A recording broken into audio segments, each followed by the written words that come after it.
చేసావో నా ప్రాణం నీ చుట్టే ఉంది.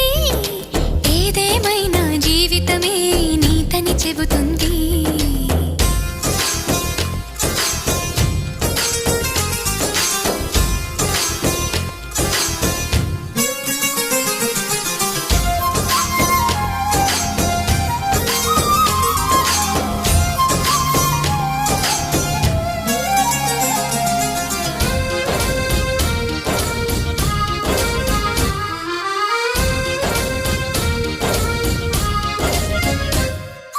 పాపాయల్లే నా ముందు కుదురుగా కూర్చుంటే పుత్తడి బొమ్మగా నిన్ను దిద్ది దిష్టే తీయనా.